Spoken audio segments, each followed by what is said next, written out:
Amigos de Biblia Libre, ¿cómo están? Mi nombre es Edgar Escobar, bienvenidos a Biblia Libre Prédicas, el espacio que tenemos para predicar la palabra de Dios, anunciar las buenas nuevas de salvación y el evangelio de nuestro Señor Jesucristo. Un abrazo y un saludo para todas las personas que hasta ahora ya nos acompañan, a los que han estado ahí saludando, escribiendo, dando sus comentarios, dándole like.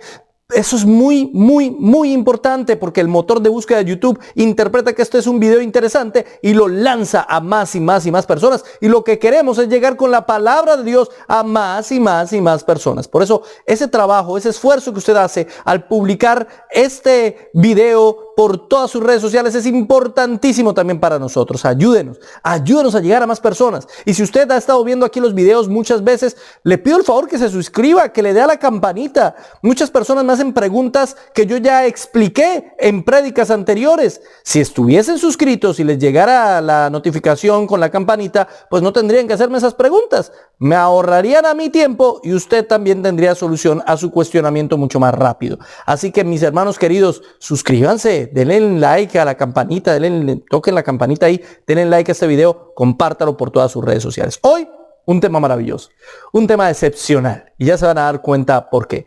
Hemos querido titular este tema El Reencuentro. No se ve muy bien porque aquí la luz es traicionera, pero así se titula, El Reencuentro.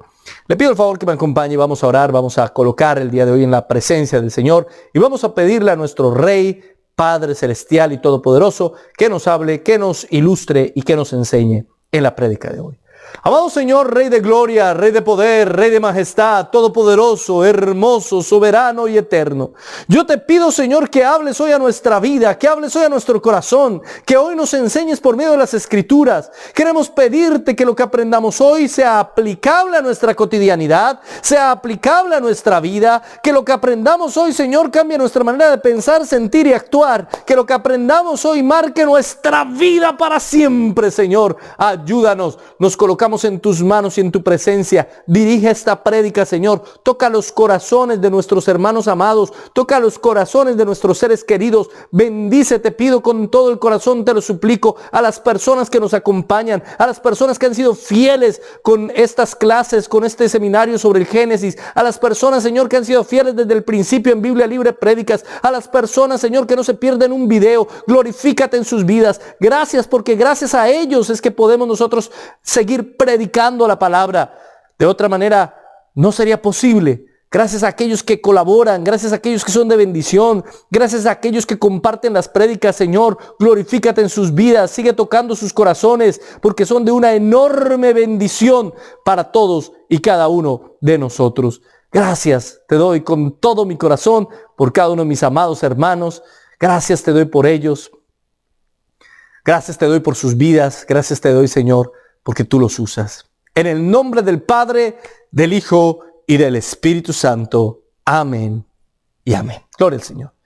En el capítulo anterior de José, historia de una familia, José ha sido nombrado el segundo hombre más importante de Egipto después de interpretar los sueños de Faraón. Ahora él tiene esposa, tiene hijos. Ahora él está gobernando junto con el Faraón. La gente le reconoce y reconoce su autoridad. Han pasado los 7 años de abundancia y él pudo guardar en muchos graneros alrededor de Egipto comida. Y ahora han comenzado los años de escasez. Ahí vamos. Ese es el comienzo. Ahí quedamos la vez pasada, el domingo pasado. Usted igual puede ir a ver la prédica para entender cada una de las aplicaciones de este tema. Quiero que me acompañe a Génesis capítulo 42, por favor. Génesis, en el capítulo 42, en el versículo 1. Dice la palabra de Dios, versículo 1 al 4. Viendo Jacob que en Egipto había alimentos, dijo a sus hijos: ¿por qué os estáis mirando? Y dijo: he aquí, yo he oído que hay víveres en Egipto. Descended allá y comprad de allí para nosotros, para que podamos vivir y no muramos. Y descendieron los 10 hermanos de José a comprar trigo a Egipto. Mas Jacob no envió a Benjamín, hermano de José, con sus hermanos, porque dijo: no sea que le acontezca algún desastre. No sea que le acontezca algún desastre. Han llegado entonces 7 años de escasez. Ha llegado el tiempo difícil, el tiempo duro, un tiempo que iba a llegar sí o sí, y que no fue simplemente para los egipcios, sino fue en toda la tierra habitada en aquel entonces. De hecho, hay evidencias de grandes hambrunas en la antigüedad, no solamente en la tierra de Egipto, sino en todo el Medio Oriente. Hambrunas que provocaron que muchas personas se movieran hacia Egipto. Hay evidencias arqueológicas de tales hambrunas. Así que lo que estamos viendo aquí es un evento que hace parte de la providencia de Dios. Dios, dentro de su decisión, permite que hayan momentos difíciles entre los pueblos. Dios permite que hayan incluso momentos de hambres y escasez. Y muchas personas se preguntan, Señor, ¿por qué permites esas hambrunas o por qué permites que los niños mueran de hambre en la Guajira colombiana o en el África? ¿Por qué permites que haya escasez? Y no es algo que parta de la perfecta voluntad de Dios o de la voluntad preceptiva de Dios. Dios lo permite porque es consecuencia del pecado del hombre y siempre lo permite con un propósito. Cuando vemos cómo las personas y los más inocentes incluso sufren de hambrunas o incluso de sed, de falta de agua, decimos que es injusto, y muchas personas que son ateas no creen en el Señor por el sufrimiento de los que ellos denominan inocentes. Sin embargo, bíblicamente sabemos, nadie es inocente. Ninguno lo es, ninguno de nosotros, ni por más que sea un niño. Aún el más inocente de nosotros, un niño, en su naturaleza está inclinado hacia el mal, hacia el pecado, hacia desobedecer a Dios y a sus padres. Por eso todo esto tiene un sentido en Dios. Dios permite los males de la vida y del mundo para llamar a los que Él ha elegido, a los que Él ha escogido, a los que Él llama por nombre propio, para que nos arrepintamos y vengamos hacia Él, para cumplir su plan y su propósito para nuestra vida y para la humanidad entera.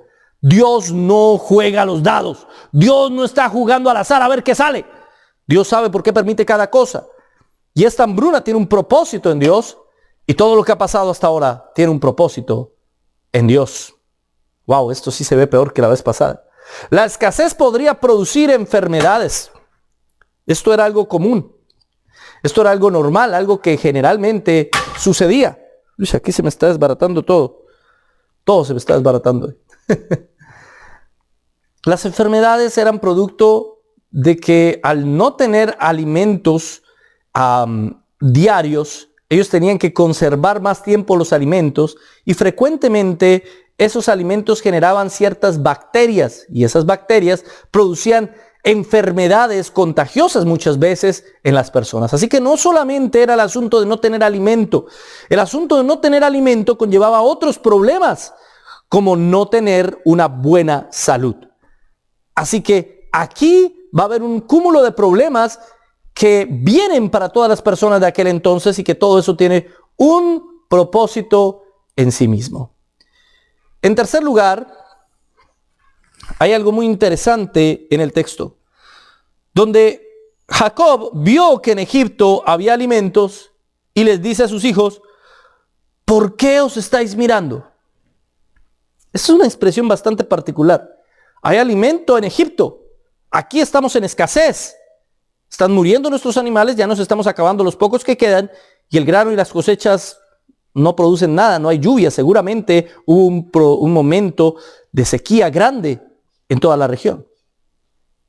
Y la expresión de Jacob es interesante cuando les dice a sus hijos, ¿por qué hacen mirándose?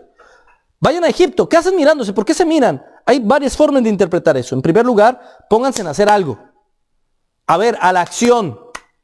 ¿Qué hacen acá mirándose las carotas? Vayan a buscar comida. En primera instancia es un llamado a la acción. Muchas personas se quejan porque no hay alimento, porque no tienen trabajo, porque no hay opciones en sus países. ¿Y qué está haciendo usted? No se quede esperando que caiga maná del cielo. Haga algo, actúe, muévase, busque trabajo. Es que no hay trabajo, entonces invénteselo. Venda dulces en la calle si es necesario. Pero no es posible que un cristiano se quede esperando y simplemente quejándose de su condición sin hacer algo. Hay que hacer algo. ¿Qué hacen mirándose? Pero también hay una segunda interpretación de lo que está diciendo José, o Jacob más bien, alrededor de esto. Y es el hecho de que ellos se quedan mirándose cuando él les dice vayan a Egipto. Es posible que los hermanos de José creyeran que había la posibilidad de que José estuviese ahí.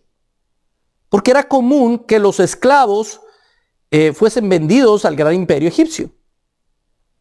Así que ellos piensan, si nuestro hermano está vivo, es muy posible que esté en Egipto. Así que cuando su padre los manda a Egipto, ellos como que se miran como, wow, Egipto, oh padre, Egipto. No sé si me hago entender. Y esto resulta siendo como una mirada cómplice, como mirándose y recordando sus fechorías de antaño. ¿No le ha pasado a usted que está así con un amigo y hablan de algo que ustedes saben que hicieron algo malo y se miran así como sospechosamente? Bueno, puede ser que eso es lo que está aconteciendo aquí entre los hijos de Jacob.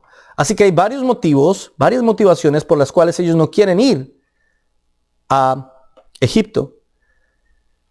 Ellos no van generalmente a Egipto. A ellos no les gusta ir a Egipto. Egipto no es el lugar donde ellos prefieren estar.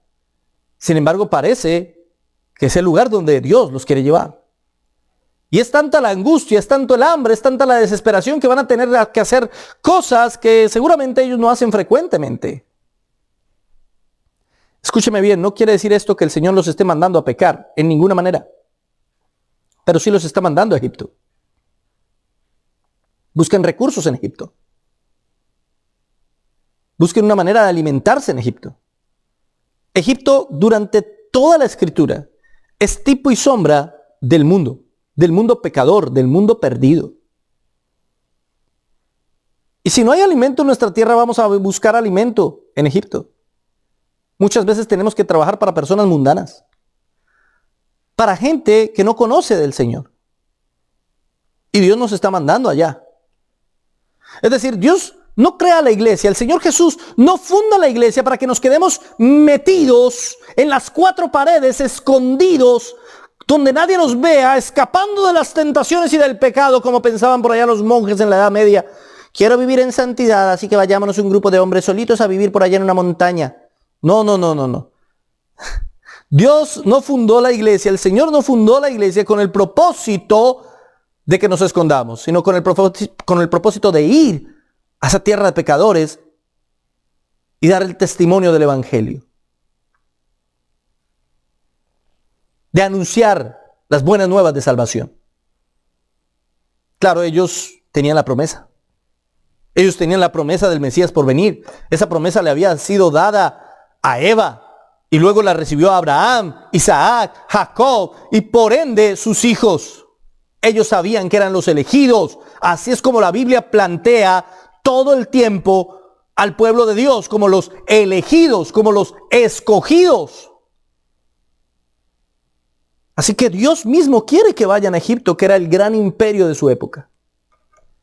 Él quiere enviarlos allá a cerrar un ciclo. Así que ellos se miran, no están muy seguros, ¿sí? Bueno, está bien, vamos a ir. Pero Jacob dice, pero no van a llevar a Benjamín. Él tenía 2 hijos con la mujer que amaba o que amó, ¿sí? Uno era José y el otro Benjamín.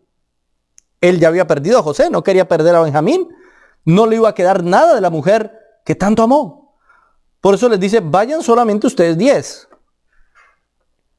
Así que en Egipto van a estar 11. Porque ellos no sabían que José estaba ahí, pero ahí estaba José. Pero yo me quedo con Benjamín aquí. Vayan ustedes. Ahora, ¿se fueron ellos solos? Ellos iban a traer comida. Recuerden que Jacob era un hombre rico. Tenía muchas tierras que en este momento no le están produciendo nada por el problema que tienen de hambruna. Pero al mismo tiempo tiene muchos sirvientes. No era simplemente sus hijos y sus familias.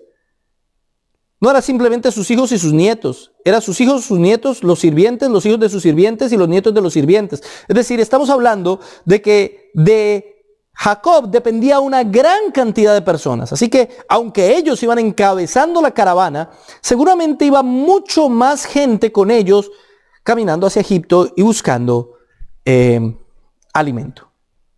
No fueron solamente ellos, fueron más.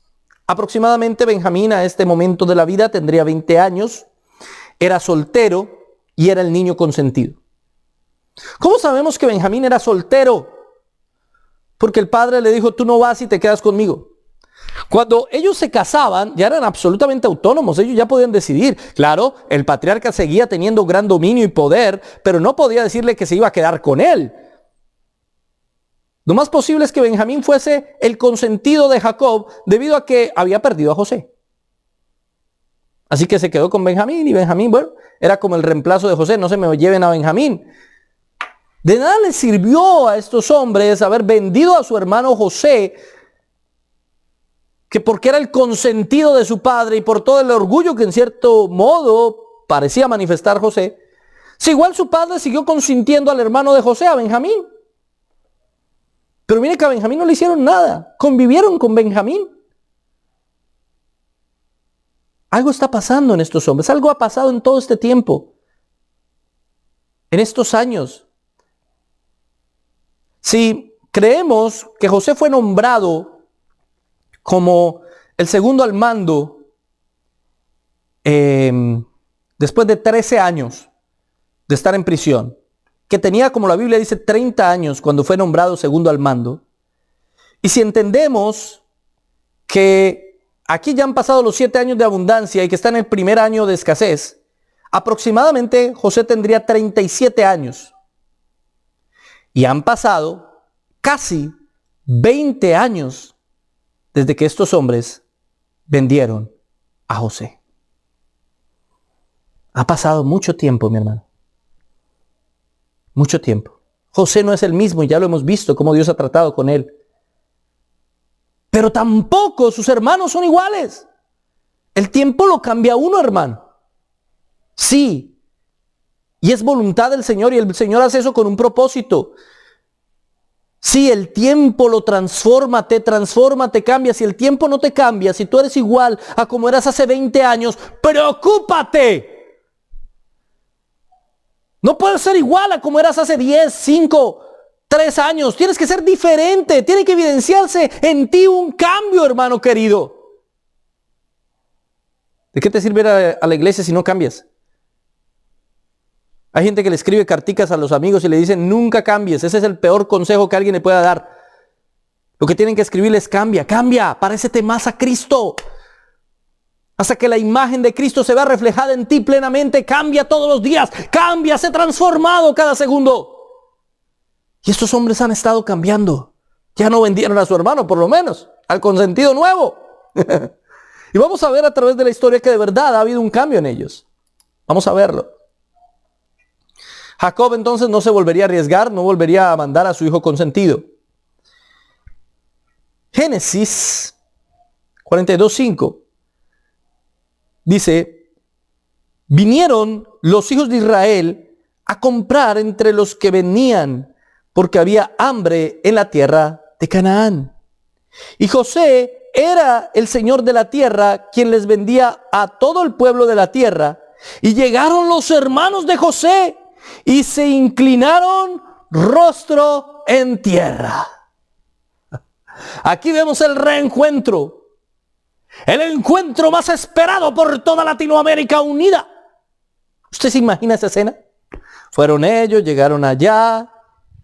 Era una caravana grande, lo que tiene sentido entonces.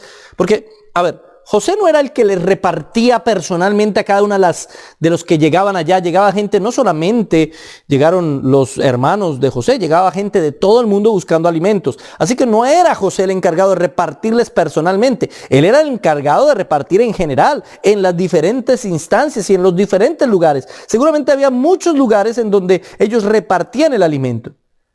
Pero cuando llega una caravana grande, encabezada por 10 personajes, tiene mucho sentido que llamen al hombre más importante, José, para que administre este proceso de venderles a ellos el alimento. Porque recuerda que todo esto es vendido. Esto no es gratis. y bueno, tiene sentido en el hecho de que Jacob era un hombre rico. Ellos tenían cómo comprar. Así que seguramente lo llamaron, José, aquí hay una caravana enorme. Unos semitas que vienen por allá, unos tales hijos de Jacob que vienen a comprar. Dice la escritura, y quiero que note muy bien lo que dice en el texto, en el texto 5, porque vinieron los hijos de Israel a comprar entre los que venían, porque había hambre en la tierra de Canaán, y José era el señor de la tierra, quien le vendía a todo el pueblo de la tierra. Y llegaron los hermanos de José y se inclinaron rostro en tierra. Llegaron ellos y se postraron. Eso era algo normal dentro de la cultura de aquel entonces. Encontramos varias veces en el Antiguo Testamento personas postrándose ante otros. Eso es muy común. Hay gente que dice, los judíos no se postraban sino solamente ante Dios. Eso no es cierto. Ellos se postraban muchas veces por una cuestión de respeto y de honra, por una cuestión cultural. Sí lo hacían. Ahora, no se postraban a adorar. No, era un saludo, hermanos. Era una manera de saludar a una persona o a un dignatario importante. Ellos están ante un dignatario muy importante. El segundo al mando de Egipto, Sabnat Fanea. Claro, nadie les dijo que era José. Y se postra. Y en medio del postrarse se cumple una profecía, mi hermano querido. En medio del protocolo se cumple la profecía del sueño de las espigas, ¿se acuerda usted? José había soñado que sus hermanos eran espigas y que él era la espiga mayor y que ellos se inclinaban ante él y eso los enfureció muchísimo. Y hay algo interesante. José no había interpretado su propio sueño. José había interpretado el sueño del copero, del panadero y los sueños de Faraón. Pero José no había interpretado su sueño porque él sabía que sus hermanos iban a postrar, pero él no sabía que era en ese momento.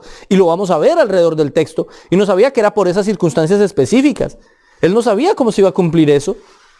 Lo único que sabía es que sus hermanos iban a postrar en algún momento ante él. Es interesante que el sueño que Dios le dio a José no era para el tiempo de José, no era para que José lo interpretara y estuviera preparado para lo que venía, no. Era más para confirmarnos a nosotros que Dios es poderoso y que Él maneja los hilos de la historia. Él es el Dios de la historia. La historia tiene un enorme y complejo guión diseñado por el guionista de guionistas, por aquel que nada sale de su mano, por aquel que controla cada aspecto, cada detalle de la historia de su vida, lo ha controlado Dios. Cada aspecto de la historia del mundo, del planeta, del universo, por más cosas malas que hayan pasado, lo ha controlado y lo ha permitido Dios para que todo llegue a un fin específico, que es su plan, que es tener un pueblo, un grupo de personas que voluntariamente le adoren, le busquen y le amen. Todo ha ido encaminado a eso. Todo ha tenido ese propósito. Entonces, los hermanos sin saberlo participaron en esa profecía de Génesis 35, 5 al 8. Yo creo que cuando José les dijo a ustedes, yo tuve este sueño y soñé que eran unas espigas y todo eso, ellos tal vez le habrán dicho, ¿no? De hecho, la Biblia dice que se enojaron muchísimo. Jamás nos inclinaremos delante de ti. Jamás nos postraremos. Eso no sucederá. Pero Dios es más poderoso, hermano. Por más de que usted intente que el plan de Dios no se lleve a cabo, el plan de Dios se va a llevar a cabo pese a usted mismo. Dios va a cumplir su propósito en usted, en su vida, en su familia, en su iglesia. No hay nada, absolutamente nada que pueda detener el propósito de Dios. Ni siquiera estos hombres malvados, que habían sido muy malvados, hay que decirlo. La misma Biblia dice que eran hombres que no tenían una buena fama. Eran hombres asesinos y ladrones. Lo demostraron en Siquem. No eran buenas personas. Y de ahí viene todo el pueblo de Israel. Pero han cambiado. Y ese es el punto al que voy. Sigamos mirando. Sigamos mirando. Verso 7. Y José, cuando vio a sus hermanos, los conoció, mas hizo como que no los conocía. Y les habló ásperamente y les dijo: ¿de dónde habéis venido? Ellos respondieron, de la tierra de Canaán, para comprar alimento. De la tierra de Canaán para comprar alimentos.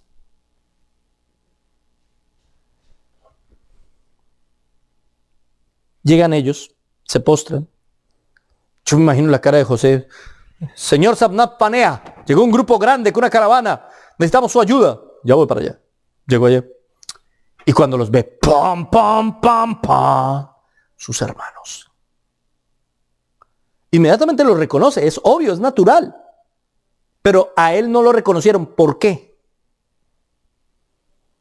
¿Por qué a él no lo reconocieron? Si cuando lo habían vendido, era joven, sí, era más joven, pero no era un niño, no era un bebé. A veces uno ve niños e incluso los reconoce.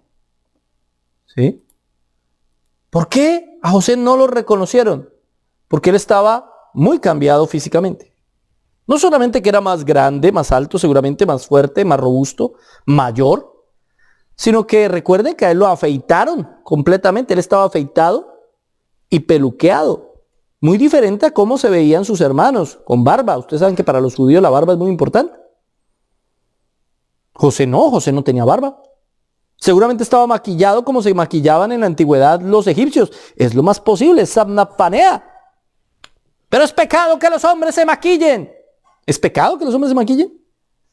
Yo no puedo comprobar eso. Eso depende del contexto cultural, hermano.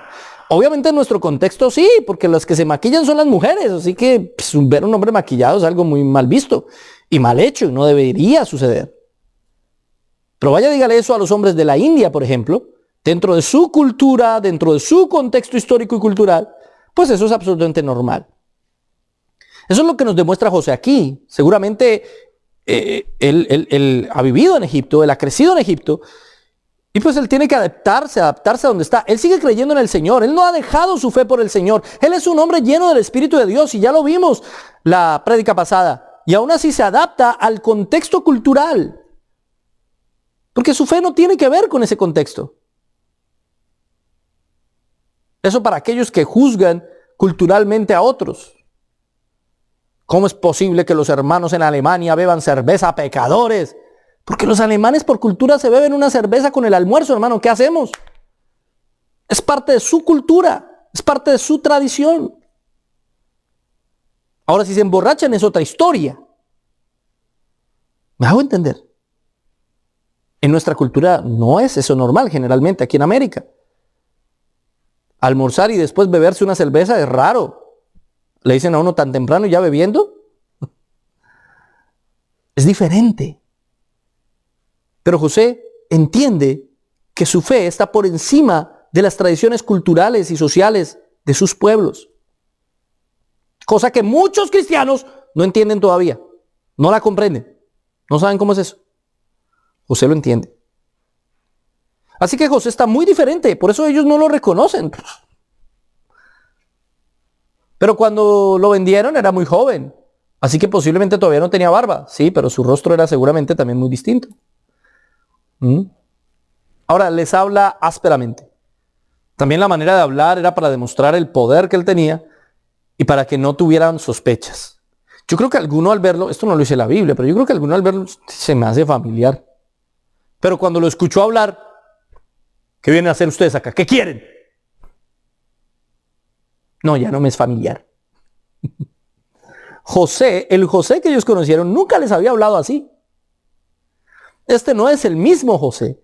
Este es un José que ha vivido el proceso de Dios. Este es un José que ha sufrido. Este es un José que ha llorado. Este es un José que ha cambiado, hermano. Que no es el mismo. Y su comportamiento con sus hermanos no es igual. Él sabe lo malos que fueron con él y con otros. Así que por eso les habla ásperamente.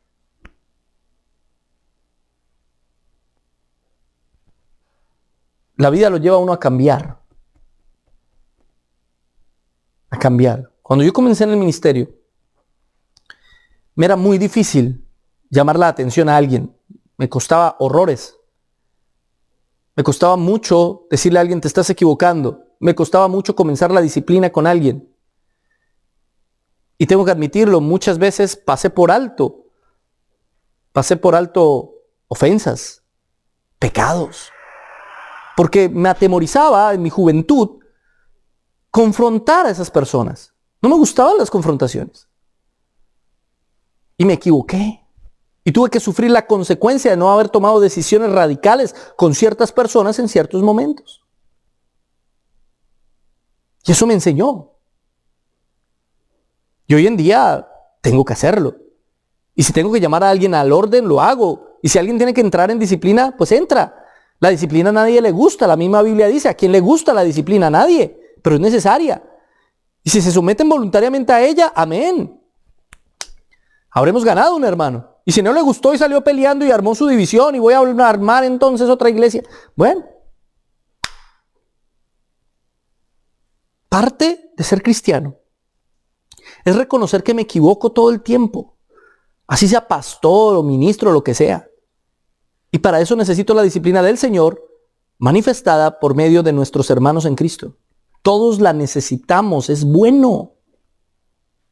Es bueno que alguien nos hable fuertecito de vez en cuando. Es bueno que alguien nos tire las orejas. No es bueno que todo el tiempo nos hablen con cariñitos y con amores. No, mi hermano, eso no es bueno. De vez en cuando nos tienen que hablar duro, fuerte. Así como aquí, José está hablando a sus hermanos. Entonces, en esto, José es figura de Cristo. ¿Por qué? Jesús sabe quiénes somos, aún antes que nosotros sepamos quién es. Ellos no saben que Él es José, pero José sabe quiénes son ellos. Lo mismo pasa con Cristo. Durante muchos años en su vida, tal vez ahora mismo, usted no sabe quién es Cristo realmente, pero Él lo conoce a usted perfectamente. Sabe quién es usted y sabe cómo hablarle. Antes de que nosotros lo veamos, Él ya nos vio. Antes de que nosotros lo amemos, Él ya nos amó. Por eso aquí José vuelve a convertirse en tipo y sombra de Cristo. Aquel que nos conoce sin siquiera nosotros conocerle. Y va a seguir siendo tipo y sombra de Cristo alrededor del pasaje. Mire conmigo, por favor. Verso 9, dice la palabra del Señor de la siguiente manera. Entonces se acordó José de los sueños que había tenido acerca de ellos y les dijo: espías sois, por verlo descubierto del país habéis venido. Ellos le respondieron: no, Señor nuestro, sino que tus siervos han venido a comprar alimentos. Todos nosotros somos hijos de un varón. Somos hombres honrados.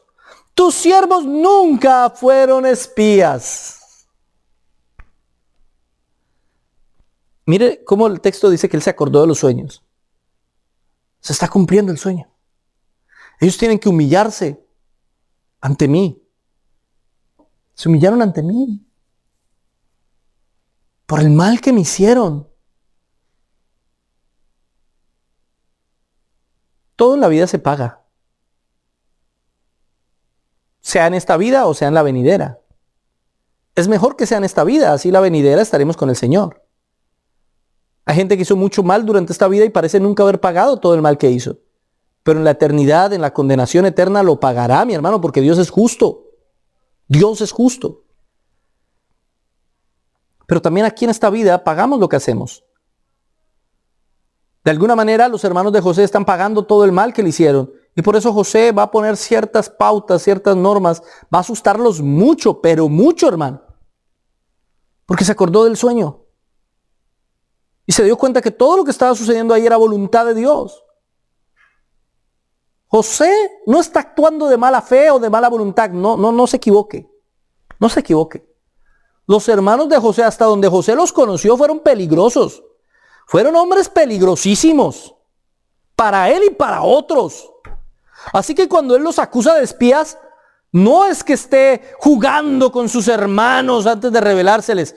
No. Él quiere saber si ellos siguen siendo los mismos. Él quiere saber si de verdad Egipto está en peligro, porque puede ser que esté en peligro. ¿O es que acaso sus hermanos no habían hecho un terrible desastre en Siquem? ¿Podía pasar lo mismo? Así que José aquí no está jugando, está teniendo cuidado de que sus hermanos no hagan un mal en Egipto, porque sus hermanos no son buena gente. No son buena gente. Él se cuida. Ellos dicen, nosotros solo vinimos a comprar alimento, no somos espías. Ellos le dicen literalmente, somos personas honradas. Y yo me imagino que José recordaría, ¿honrados? ¿Honrados? Si era yo el que le daba quejas a mi papá de ustedes. ¿Se acuerdan? Yo daba quejas de las cosas malas y deshonestas que ustedes hacían. Él podía habérselos dicho, pero no lo hizo. Pero tal vez eso vino a su mente. ¿Cuál honrados? Vienen a decirme a mí, que los conozco, que ustedes son honrados. Él los ama. Son sus hermanos. Pero le han hecho mucho daño. Y él debe tener cuidado. Tenga cuidado con la gente que le ha hecho daño. No confíe simplemente porque le dice a alguien, no, yo ya me arrepentí, yo soy diferente, de verdad, créame. Y entonces usted, bueno, está bien, sí, le creo. Eso no es suficiente. Las personas tienen que dar fruto digno de arrepentimiento. Las personas tienen que demostrar que hay un cambio en su vida. Las personas tienen que evidenciar que son diferentes a lo que eran antes. Hay muchas mujeres que reciben malos tratos de sus esposos. Y luego él viene con unas rosas, con unos chocolates y les dice, ay, perdóname, sí, por favor, perdóname. Yo te prometo que va a cambiar. Yo ya no voy a seguir tomando. Yo de verdad ya no te voy a poner malos cuernos, te lo prometo. ¿Me lo juras? Sí, te lo juro. Está bien, te amo, ven a mis brazos. Y ya, se acabó el asunto. No, hermana, eso no debe ser así. El hombre tiene que ganarse su amor otra vez y mostrar fruto digno de arrepentimiento y debe sufrirla. Debe ser difícil reconciliarse con usted. Pues ¿Cómo me está diciendo esto, hermano? ¿Que no debemos perdonar? Claro que debemos perdonar. Claro que sí. Pero debemos tener cuidado con aquellos que perdonamos. Porque una cosa es perdonar y otra cosa es reconciliar todas las cosas. Volver a generar vínculos afectivos. Seguramente en el corazón de José, como lo vimos en la clase pasada, ya no había ningún tipo de resentimiento por sus hermanos. Pero él tiene miedo de que sigan siendo tan malos como eran cuando los conoció, o aún peores. Venían con una gran gente, una gran cantidad de gente. Tal vez esto era una trampa. Él ya los perdonó, el problema no es de perdonarlos. Él debe tener cuidado. Los ama. Más adelante vamos a verlo. Pero debe tener cuidado. Usted puede amar mucho a alguien, pero tenga cuidado antes de recibirlo otra vez en la casa. Usted puede haber perdonado, pero usted necesita frutos dignos de arrepentimiento antes de volver a confiar plenamente. Cuando alguien te traicione, cuando alguien incumpla su palabra, bien sea en la familia, en una relación de pareja, en la iglesia, en un ministerio, cuando alguien demuestre su mal corazón en algún momento en contra tuya, tú debes perdonarlo, amarlo, pero ser sabio y prudente antes de volver a confiar plenamente en esa persona. Que no tengas una confianza plena no implica que no lo ames. Implica que le estás dando una oportunidad de demostrar la obra que realmente Dios ha hecho en él. Y si no es capaz de tener la paciencia suficiente para demostrarla, quiere decir que tomaste una buena elección. ¿Está bien? Yo lo perdono. Pero todavía no lo recibo en la casa. Usted tiene que demostrar que cambió, que es diferente. Démosle tiempo al tiempo. Mujeres y hombres que han sido traicionados por sus esposos y esposas, no los reciban, ahí mismo les piden perdón. Esto es un proceso. Van a pasar seguramente hasta años para que esa otra persona demuestre que de verdad lo ama y se va a tener que esforzar y va a tener que volverlo a conquistar a usted. Y va a tener que demostrar que de verdad es una persona diferente y que fue la obra del Espíritu Santo y no por el emocionalismo del momento. Porque después vuelve a hacer lo mismo o algo peor. Y usted ya había confiado nuevamente, plenamente en esa persona. Tenga cuidado. sobre toda cosa guardada, guarda tu corazón. Por eso la Biblia dice, maldito el hombre que confía en el hombre. Porque nuestra confianza al final del día no está en ninguna persona, sino en Dios, que nos cuida y nos protege. Es en Dios donde radica nuestra esperanza. Así que este hombre se está cuidando. José sabe que sus hermanos puede que sean peligrosos. No confía plenamente en ellos. No confía en ellos. Ahora, él recordó su sueño. Su sueño no era un sueño de exaltación. Y ahí es cuando él comienza a entender todas las cosas. Cuando él recibió el sueño, él pensó que Dios lo estaba exaltando sobre sus hermanos. No era ese el mensaje. Él no había interpretado su sueño. Dios le dio un sueño para que entendiera cómo él iba a salvarlos. No cómo él se iba a enseñorear sobre ellos. No, ese no era el propósito. Dios no está exaltando a José. El sueño era para demostrarle cómo él iba a ser usado por Dios para salvarles la vida en medio de una hambruna terrible a futuro. Así que Dios ya sabía que estos hermanos iban a hacer todo lo que hicieron con José. Que lo iban a vender. Que iba a ser esclavo. Que lo iban a meter en la cárcel. Todos esos sufrimientos de José, Dios no solo los sabía, los permitió. Los permitió y fueron parte de su voluntad decretiva. Para cumplir el propósito del sueño. Para los que dicen que es que Dios no es que conozca el futuro, no, que las personas pueden elegir y labrar su propio camino, ¿sí?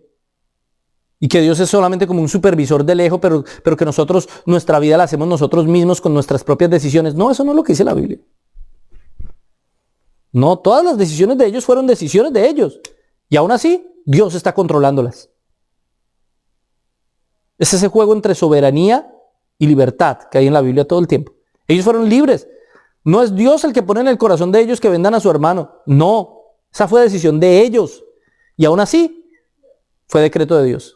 Dios los conocía, sabía que ellos iban a decidir eso, sabía que iban a hacer eso.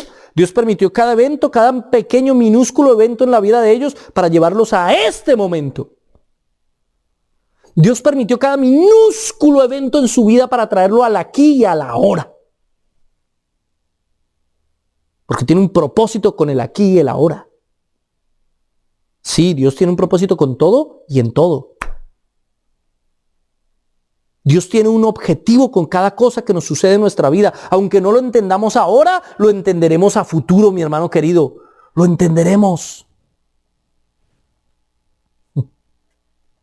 Entonces, José va cautelosamente, porque no sabe cuáles son las verdaderas intenciones de sus hermanos. Verso 12. Mire lo que dice en el verso 12. Pero José les dijo, no. Para ver lo descubierto del país habéis venido. Ellos respondieron, tus siervos somos 12 hermanos, hijos de un varón en la tierra de Canaán, y aquí que el menor está hoy con nuestro padre y otro no parece. ¿Se dan cuenta de lo que están diciendo ellos? Señor, nosotros somos 12 hermanos. Ellos le están hablando con la verdad. Ellos pudieron decir, somos 11 hermanos y el menor está con mi papá. Pero ellos no dijeron somos 11, dijeron somos 12. Hay uno que no sabemos dónde está. Pero somos 12. Ellos siguen reconociendo a José como su hermano. Esta primera frase que ellos mencionan es clave para la decisión que va a tomar José. Ellos llegaron con la verdad ante su hermano, sin saber que era su hermano. Somos 12, no somos 11, somos 12, seguimos siendo 12. Aunque hay uno que no sabemos dónde está. Pero seguimos siendo 12. Hay algo raro. Dios ha obrado en el corazón de estos hombres y vamos a ir descubriendo cómo. Desde ahí hay una declaración ya bastante particular de estos hombres. Y mire lo que sigue diciendo. Y José les dijo, Eso es lo que os he dicho, afirmando que sois espías. Esto es lo que os he dicho afirmando que sois espías. Y luego dice, en esto seréis probados, vive Faraón, que no saldréis de aquí, sino que cuando vuestro hermano menor viniera aquí, enviad. Es decir, ustedes no se van a ir de aquí hasta que su hermano menor venga aquí. Si su hermano menor no viene aquí, no se van de aquí. Él quería ver a su hermanito. Él era hermanito de papá y mamá, Benjamín. Por eso él dice, yo, hasta que no venga su hermano menor, sabía que era él, yo no los dejo salir de acá. Y luego dice, enviad a uno de vosotros y traiga a vuestro hermano, y vosotros quedad presos, y vuestras palabras serán probadas, si hay verdad en vosotros, y si no, vive Faraón, que sois espías. Si es verdad, los va a probar. Él les dice literalmente, yo los voy a probar si lo que ustedes me están diciendo es verdad. Todos se van a quedar arrestados aquí. Los voy a dejar a todos en la cárcel. Viva Faraón. Y voy a dejar uno libre. Uno. Y ese libre va a ir a traer al chiquito, al pequeñito. Y cuando traigan al menor, entonces entenderé que lo que me están diciendo es verdad. Pero si no lo traen, ustedes entonces son unos espías. Y van a morir. O sea, eso era lo que básicamente quería decirles. ¿Está jugando José con sus hermanos? No. No, vuelvo y les digo, no está jugando. Esto es en serio, hermano. A veces leemos esta historia y pensamos que es como el jueguito de José con los hermanos para que se descubrieran de una forma bonita. No, no está jugando. Esto es en serio. Él quiere ver a su hermano menor. Quiere que venga ahí. Y aquí está pensando, voy a ver cómo actúan. Si uno de ellos es capaz de irse y traer al hermano, o se va y no vuelve por los demás, así que como hicieron conmigo, pues cualquiera de ellos va y se queda con la primogenitura y no vuelve nunca. Se queda solo con Benjamín allá. ¿Pero qué pasó? Porque esto va a cambiar. Atención. Entonces, ellos se creyeron su propia mentira, en el sentido de que aunque le dicen la verdad, ¿sí?, a José, ellos no están confesando que es por culpa de ellos que José desapareció. En ese sentido, ellos han repetido tantas veces, saben que José está vivo, saben que está vivo, pero han repetido tantas veces a su padre la mentira, que no eran ellos responsables de lo que había sucedido con José, que ellos parece que se han creído ese asunto. Ellos no son los responsables directos de lo que está pasando. Ahora, esto no es raro tampoco. Esto no es raro, porque los egipcios generalmente durante mucho tiempo fueron atacados por otros pueblos para robar sus riquezas. Así que a ninguno de los egipcios que estaba alrededor de José le pareció extraño que José hiciera esto. Era normal. Quería certificar que no eran espías. Era normal.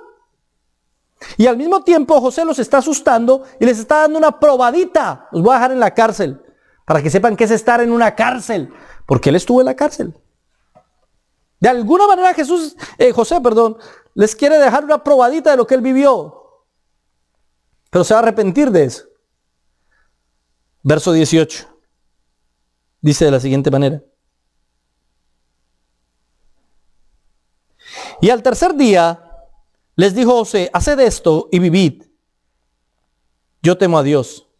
Si sois hombres honrados, quede preso en la casa de vuestra cárcel uno de vuestros hermanos, y vosotros id y llevad alimento para el hambre de vuestra casa.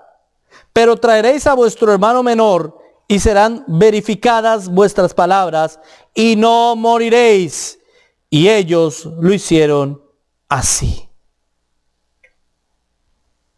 Él los deja presos 3 días en una cárcel. Allá van a estar presos, teniendo una probadita de todo lo que él tuvo que sufrir y vivir. ¿Sí? Van a tener que sufrir un poquito. ¿Por qué los cristianos sufrimos? ¿Por qué si Jesús pagó por nuestros pecados en la cruz, aún así usted y yo sufrimos? Jesús mismo lo dijo. El que quiera venir en pos de mí, niegues a sí mismo, tome su propia cruz y sígame. La vida está llena de dificultades y es necesario que las enfrentemos. Necesitamos de las dificultades. Necesitamos un poquito de la probadita del sufrimiento. No se comparan 3 días en la cárcel con todos los años que José estuvo en la cárcel y como esclavo. No se comparan 3 días a 13 años. Pero ellos tienen que sufrir un poquito, vivir un poquito. Es un poco lo que Dios hace con nosotros. No se compara jamás lo que usted y yo vivimos, los sufrimientos que usted y yo tenemos, con lo que Jesucristo tuvo que enfrentar. Por más dolor, sufrimiento, angustia, dificultad que usted tenga que enfrentar, no se compara en lo más mínimo con lo que Jesús vivió. Por eso es necesario que lo vivamos. Que enfrentemos nuestra propia cruz, que tomemos nuestra propia cruz. Por eso cuando Pablo le ora a Jesús, porque dice le oré al Señor, o sea a Jesús, ¿sí? Porque el Señor era Jesús. Le oré al Señor 3 veces para que quitara de mí el aguijón en la carne y Él me dijo, bástate en mi gracia. Bástate en mi gracia. Mi poder se perfecciona en tu debilidad. Que mi gracia sea suficiente. El Señor no nos va a quitar los problemas, hermano. No nos los va a quitar. Nos va a ayudar a superar algunos con el paso del tiempo, claro que sí. El Señor actúa, es bueno. Pero toda la vida vamos a tener diverso tipo de problemas. Toda la vida vamos a tener dificultades. Y es voluntad de Dios que así sea. Y esas dificultades no se comparan con las dificultades que Jesús tuvo cuando estuvo aquí en la tierra. No se comparan en lo más mínimo. Así que aún en medio de las dificultades se manifiesta la misericordia de Dios. Porque nosotros merecíamos fue el castigo que Jesús tuvo. Y no lo sufrimos. No lo sufrimos. Nuestras dificultades no son más que disciplina del Señor para enseñarnos a ser más como Él. No es más que la muestra del amor de Dios hacia sus hijos, porque el padre al hijo que ama, a ese castiga. La misma palabra nos dice, no se sorprendan por el fuego de la prueba. ¿Por qué se sorprenden? Porque tienen problemas o dificultades o inconvenientes en la vida. Por eso ese evangelio American Dream que muchos lugares predican, donde nada malo te va a pasar, todo va a estar bien, eres un vencedor, un triunfador, un campeón, todo es perfecto. Ese American Dream no funciona. Es una mentira. Y gracias a Dios que así es. ¿Usted se imagina si uno cuando recibe a Cristo no volviera a tener problemas jamás en su vida? Sería terrible. Gracias a Dios. Porque no maduraríamos, no cambiaríamos. Y aquí el asunto es cambiar. Así que ahora les cambia el juego y les dice, bueno, los voy a dejar libres, se va a quedar uno y los demás se van a ir y van a llevar alimento. ¿Qué está pensando José? Está pensando también en su papá, en su hermano y en la gente que está en el campamento, está allá en la ciudad con sus papás. Él dice, hombre, pues esta gente está sufriendo necesidad y hambre, así que los voy a soltar, pero me voy a quedar con uno porque yo quiero ver a mi hermano. Porque Dios está haciendo algo aquí. Así que esto es un gran negocio para ellos, ¿sí? Pero traeréis a vuestro hermano menor, así será verificadas vuestras palabras y no moriréis. Y ellos lo hicieron así. De todas maneras los amenazó. Van a traer a su hermano menor. Y si no, se mueren. O sea, están hablando con el segundo más importante de Egipto. Yo tengo ejército a mi mando. Y voy y los busco. Si no me traen al pequeño, entonces voy y los busco. Y se mueren. Los está amenazando. Los está amenazando. Ahora, hay algo interesante en el texto. Y es que José hace alusión en el verso 18 a Dios. Al tercer día les dijo José, haced esto y vivid. Yo temo a Dios. ¿A qué Dios? La palabra en el hebreo es Elohim. Pero los egipcios no se referían a sus dioses como Elohim. ¿Está hablando de que él tiene un temor hacia el Dios de los judíos? Es posible. Ellos debieron preguntarse, ¿y este quién es para que conozca a Elohim? ¿Quién es este que teme a nuestro Dios? Ahí él no está diciendo que teme a los dioses de los egipcios. No, ahí él está hablando del Dios de los israelitas. ¿Cómo conoce este a nuestro Dios? Debieron haber sido lo suficientemente inteligentes para darse cuenta que este no era un hombre cualquiera. Que Dios lo estaba usando. Que era un hombre especial. Que era de su familia. Pero ni siendo de su familia, ni teniendo la promesa tanto como ellos, lo reconocieron. Hay gente que no reconoce a sus hermanos en Cristo. No se dan cuenta. Les puede más su temor, o les puede más sus prejuicios, les pueden más otras cosas, y no se dan cuenta que están hablando con personas que conocen a Dios, que conocen al Señor. Hay hermanos en Cristo que nos catalogan a nosotros como impíos, o como herejes, y son hermanos en Cristo. No son capaces de darse cuenta de lo que estamos haciendo, porque sus temores y sus prejuicios pueden más que un análisis conciso, consciente de nuestro discurso, de lo que estamos predicando y haciendo. Tenga cuidado en no darse cuenta quién es verdaderamente su hermano. ¿Quién es su hermano? Estos hombres tenían señales ya. Pueden haberse dado cuenta desde antes que este era José. Pero no tuvieron el discernimiento suficiente para hacerlo. Que no nos pase a nosotros lo mismo. Verso 21. Y decían el uno al otro: verdaderamente hemos pecado contra nuestro hermano, pues vimos la angustia de su alma cuando nos rogaba y no le escuchamos. Por eso ha venido sobre nosotros esta angustia. Ellos reconocen que lo que están viviendo, que el sufrimiento de ese momento, que la angustia de ese momento, es porque no escucharon el ruego de José. Ellos reconocen que se merecen estar en la cárcel y ahora estar amenazados por este poderoso hombre. Porque él va a ejercer justicia contra ellos si ellos no obedecen su mandato. ¿Les suena parecido esto? ¿Les suena parecido a algo? Sí, mi hermano querido, a los suyos vino, a los suyos no le recibieron. El Señor Jesús vino a anunciar las buenas nuevas de salvación y sus hermanos no le reconocieron. Y muchos de nosotros aún no nos damos cuenta de quién es realmente Cristo. Dios tenga misericordia de nosotros. Y todos los sufrimientos que el pueblo de Israel ha tenido es porque no ha reconocido a su hermano. No reconocieron a Jesús. No se dan cuenta del tipo y sombra que es José de Cristo. Y por eso sufren. Pero no sufren lo mismo que Cristo sufrió. Cristo sufrió más que ellos. Cristo sufrió más que nosotros.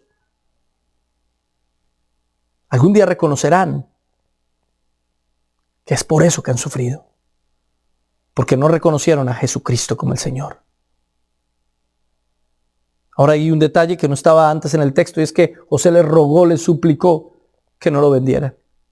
Ahora ese llanto, ese ruego y esos gritos de su hermano retumban en su mente, carcomiendo sus conciencias y haciéndoles entender lo mal que habían hecho.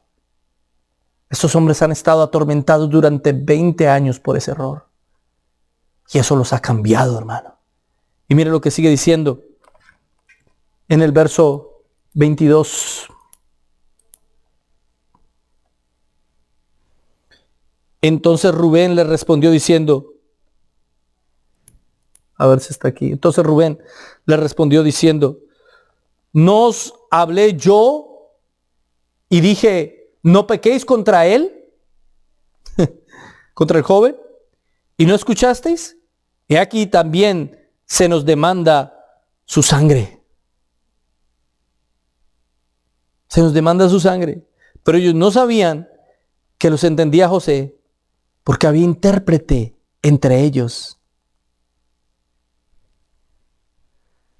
Ellos están hablando, se nos demanda su sangre. Y esto no es el karma. No es el karma. No estoy hablando del karma. No. Estoy hablando de la justicia de Dios. Ellos entendieron la justicia de Dios. Ellos entendieron que Dios estaba demandando la sangre de José. Y comenzaron a hablar entre ellos: esto no lo merecemos. No lo merecemos. Porque no escuchamos cuando nuestro hermano nos gritaba, cuando nuestro hermano... Y Rubén sale y les dice: ¿se acuerdan que yo les dije que no lo vendiéramos? Yo les dije. Aprovechó el hombre. Yo les dije que no lo hiciéramos. Y ahora esto que estamos viviendo es consecuencia de nuestros malos actos con nuestro hermano. No debimos haber hecho eso. Están arrepentidos de verdad. y José ahí. Todo el tiempo José estuvo hablando con ellos con un intérprete. José sabía hablar egipcio. Ellos no. Pero ellos no sabían que José les entendía. Y José ahí, me lo imagino, con un rostro estoico, intentando no hacer ningún gesto, intentando no decir nada. Ahí. Pero mire lo que dice después el texto siguiente que me encanta. Mire lo que dice. Verso 24. Y se apartó José de ellos y lloró. Él escuchó eso. ¿Se acuerda? Nuestro hermano. Nos gritaba. Es nuestra culpa. Y se fue. Y allá no aguantó más y se puso a llorar. No aguantó más y su corazón se partió porque vio que sus hermanos estaban arrepentidos de lo que habían hecho. No aguantó más y él se apartó a un lado a llorar como un niño por el sufrimiento de sus hermanos.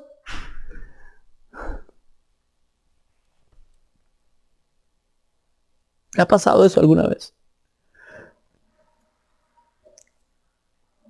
Perdonar no es fácil.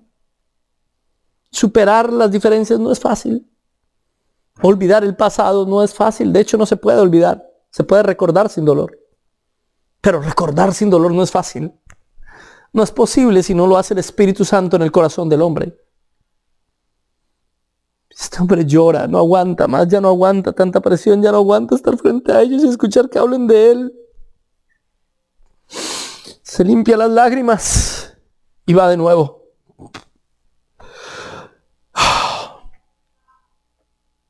Y habló y tomó entre ellos a Simeón y lo aprisionó en la vista de ellos. Después mandó José que llenaran sus sacos de trigo y devolviesen el dinero de cada uno de ellos poniéndolo en el saco y les diesen comida para el camino. Y así se hizo con ellos.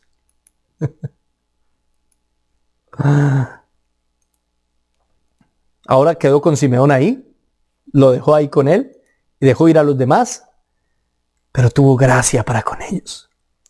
Denles todo lo que pidieron y devuélvanles el dinero. Señor, ¿el dinero? Sí. Yo soy el segundo aquí al mando. Es como si lo dijera el faraón. Les devuelven el dinero, se los meten en el saco, en la bolsa.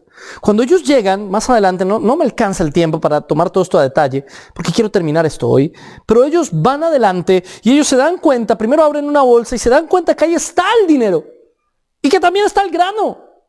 Se asustan, tienen miedo, van a pensar que nos robamos esto. ¿Por qué nos metieron el dinero aquí? Se equivocaron. Y van ante su padre y le cuentan toda la historia y su padre se desespera.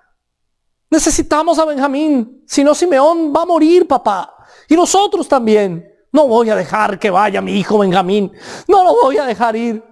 Y abrieron todas las bolsas y se dieron cuenta que no solamente en una bolsa estaba el dinero, sino que las bolsas de todos tenían el dinero y los granos.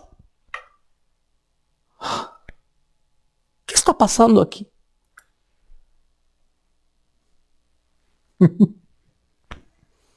Ellos no sabían que el regalo venía de su propio hermano.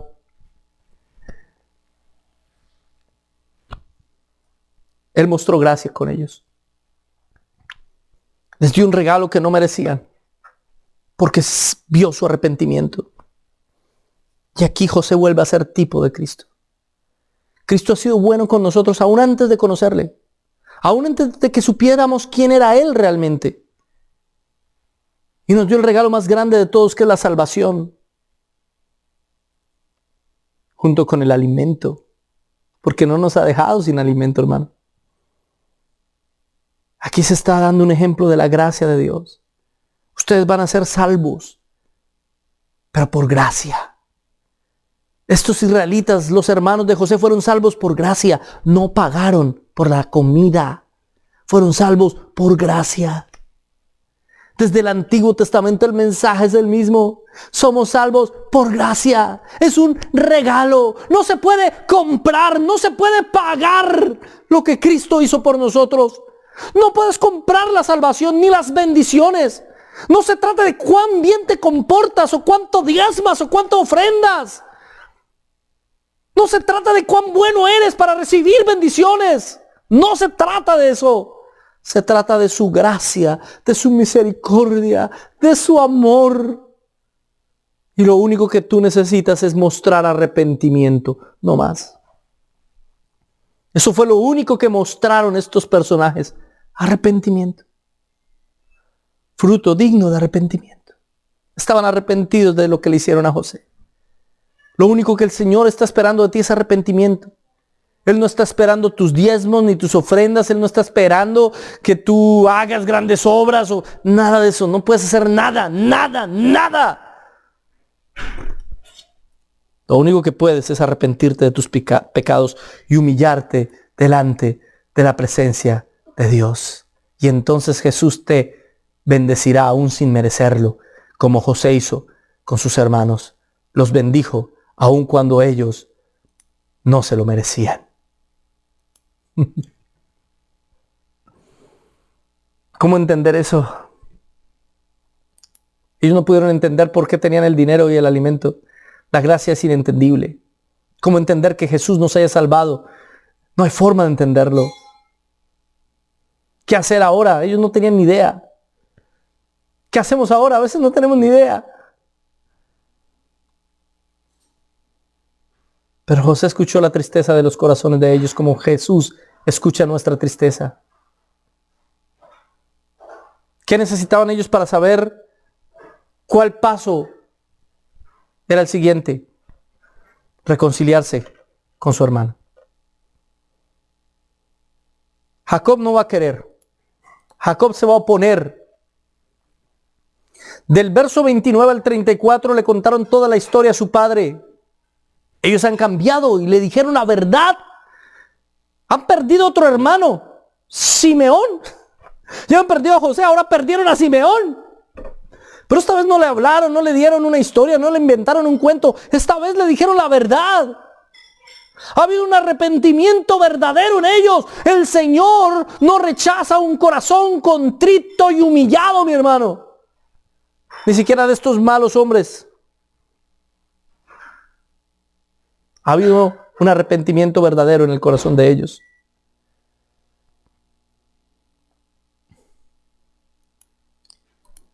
Y este hombre, Jacob, angustiado porque ha perdido otro hijo y angustiado por no perder a Benjamín, dice, yo no voy a mandar a Benjamín. Pobre de Simeón, ¿no? Claro, como Benjamín es el favorito. Hay muchas cosas que podríamos decir aquí. Pero quiero terminar con el verso 36, donde dice de la siguiente manera. Entonces su padre Jacob les dijo, me habéis privado de mis hijos. José no parece, ni Simeón tampoco. Y a Benjamín le llevaréis. Contra mí son todas esas cosas. En la versión del 60 me gusta más cómo está traducido. Y aquí está. Estas cosas acabarán conmigo. Todas estas cosas van a acabar. Ustedes van a acabar conmigo. Mi mamá decía eso cuando mi hermana y yo molestábamos y peleábamos. Porque mi hermana era muy peleona. No, mentiras, el peleón era yo. Cuando nosotros peleábamos, mi mamá decía eso. Ustedes van a acabar conmigo. Ay, no. Ustedes me van a matar. No. Eso es lo que dice Jacob aquí. Perdieron a José, ahora perdieron a Simeón y me van a hacer perder a Benjamín. Ya no quiero perder un hijo más. Ustedes van a acabar conmigo. Pero uno se pone a pensar, ¿dónde está la confianza? Desde Jacob.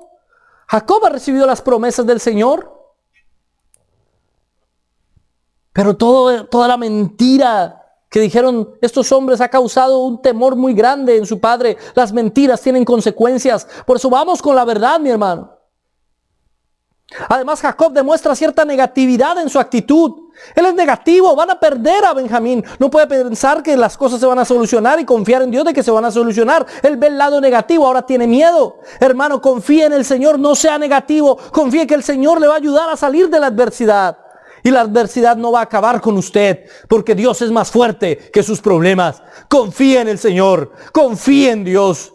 Él es bueno, santo y justo. Ningún problema va a acabar con usted, porque su Dios es más grande que su problema. No le diga, dice mi pastor, siempre decía, y lo repito yo, Pastor Javier decía, no le digas a tu Dios cuán grandes son tus problemas. Dile a tus problemas cuán grande es tu Dios. Yo no sé de dónde lo sacó, pero me gusta esa frase. Tal vez se la inventó él mismo. Pero es que todo esto pasó solamente para protegerlo y ninguno de ellos lo entiende. Y por eso Rubén le dice a su padre en el verso 37, diciendo, harás morir a mis dos hijos. Y Rubén habló a su padre diciendo, harás morir a mis dos hijos si no te lo devuelvo. Entrégalo en mi mano, que yo lo devolveré a ti. Confía. Si yo no te traigo a tus dos hijos, a Simeón y a Benjamín, tú puedes tomar la vida de mis dos hijos. ¿Estaba siendo cruel Rubén y diciendo que los mate?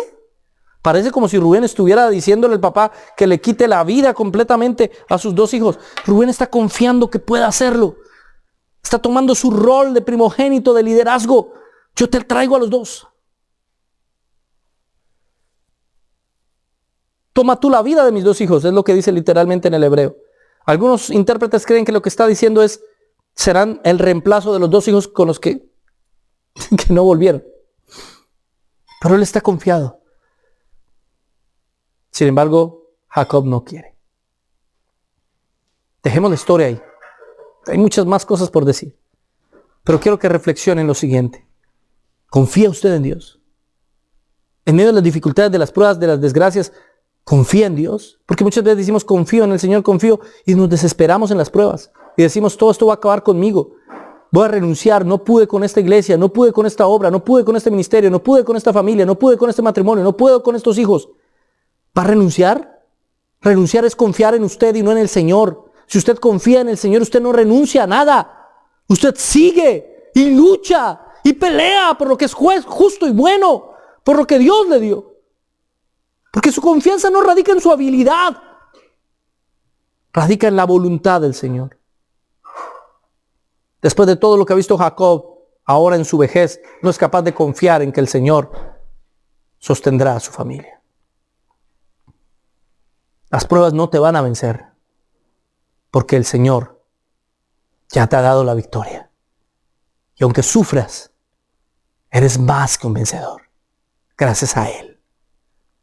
¿Sufrirás? Sí, yo no digo que no vas a sufrir. Pero todo siempre será para ganancia. Porque a los que aman a Dios, todas las cosas nos ayudan para bien. Amado Señor, gracias por este tema, gracias por este estudio, gracias por esta prédica. Háblanos, bendícenos y enséñanos. Ayúdanos a entender cada detalle. Nos faltó muchas cosas que pudimos haber analizado en el día de hoy. Pero yo te pido, Señor, que las enseñes a tus hijos, a tus siervos, a cada uno de los que hoy escucharon este mensaje. Que cada lección que aprendimos, que cada ejemplo que dimos, sirva de edificación para mis hermanos. Te lo ruego y te lo suplico. Bendícelos en el nombre del Padre, del Hijo y del Espíritu Santo. Amén y amén. Muchas gracias, mis hermanos. No se les olvide hoy al mediodía, hora colombiana, el noticiero de Biblia Libre con las mejores y las peores noticias del mundo cristiano. Y hoy va a estar súper espectacular. Gracias por haber estado con nosotros. Dios los bendiga, Dios los guarde y nos vemos la próxima semana con sorpresas muy especiales aquí en Biblia Libre Prédicas.